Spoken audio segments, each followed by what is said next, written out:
Liam Payne's official cause of death has been confirmed 3 months after the star fell from a hotel balcony in Argentina, but it hasn't stopped fans wanting answers. A partial autopsy around the time of his death confirmed he had multiple substances in his system, including pink cocaine, which is a party drug popular in Ibiza. It's a mix of methamphetamine, ketamine, and MDMA. Alongside the pink cocaine, regular cocaine, benzos, and crack were also found in his system.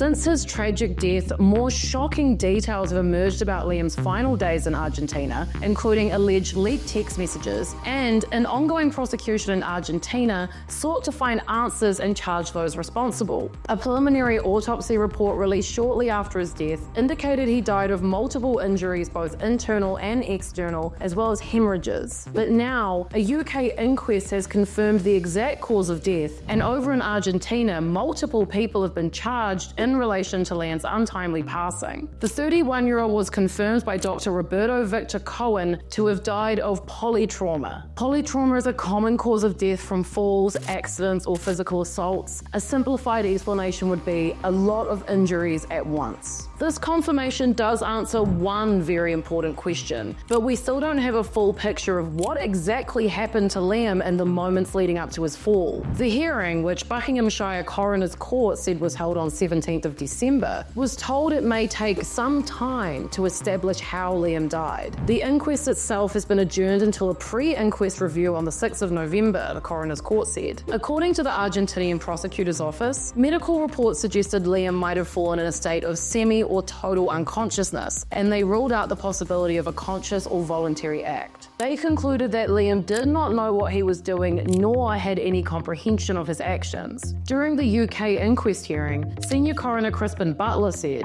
"Whilst there are ongoing investigations in Argentina into the circumstances of Liam's death, over which I have no legal jurisdiction, it is anticipated that procuring the relevant information to address particularly how Liam came by his death may take some time through the formal channel of the Foreign Commonwealth and Development Office." These brand new updates from the UK inquest come after the Argentinian Public Prosecutor's Office said in a statement Liam had been demanding drugs and alcohol during his stay at the hotel. The same document reiterated the hypothesis that after being taken back to his room, he had tried to leave the room through the balcony and thus fell. This is still a hypothesis, as nobody was in the room with Liam when he fell. In Argentina, charges against 5 different people have been confirmed by a judge relating to Liam's death. One is wealthy businessman Roger Nordes, a friend and de facto manager of Liam's, who was with him on the days leading up to October 16th and was allegedly managing Liam's money, booking his hotels,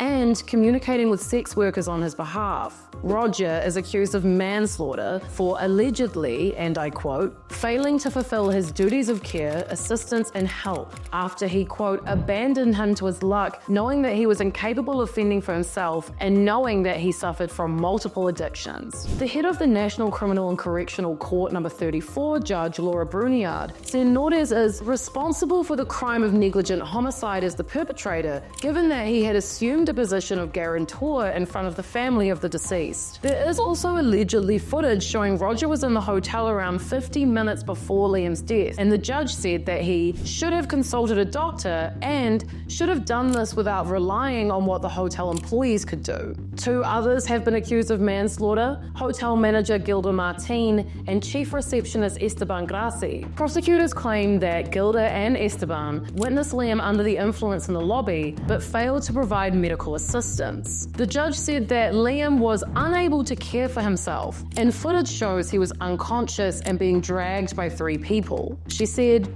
the way he was being handled shows a state of vulnerability. Payne's consciousness was altered, and there was a balcony in the room. The proper thing to do was leave him in a safe space and with company until a doctor arrived. She did acknowledge that both Gilda and Esteban didn't act maliciously, but that they, quote, contributed, although not in a planned manner, to creating a risk that resulted in Payne's death, whether by action or omission. Drug-related charges have also been brought against a waiter named Brian Payne, who is alleged to have sold cocaine to Liam on October 14th. And hotel employee Ezekiel Pereira is accused of selling Liam cocaine on October 15th and 16th. Brian Payne was arrested on January 3rd. His lawyer confirmed he's facing between 4 and 15 years in prison. He maintained his innocence though, claiming that although he and Liam did take drugs together, he didn't supply the drugs or accept any money. Hotel employee Ezekiel Pereira reportedly negotiated his surrender through a lawyer after local police were unable to locate him. An Argentinian newspaper reported the following.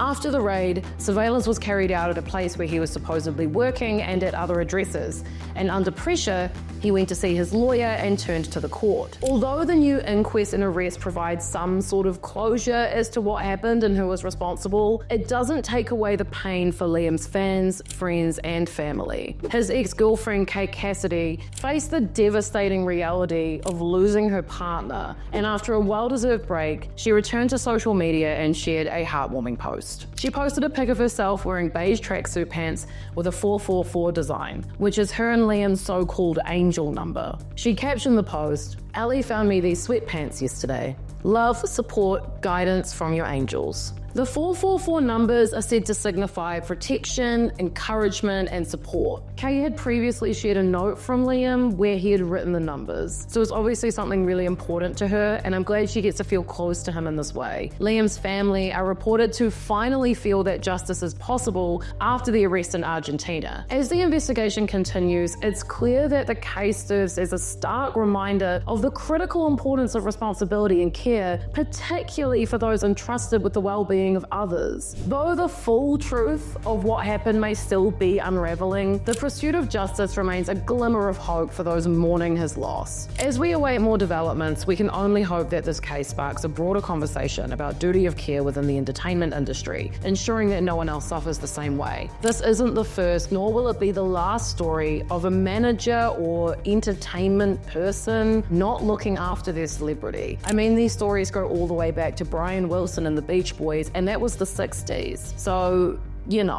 hopefully a conviction will change that.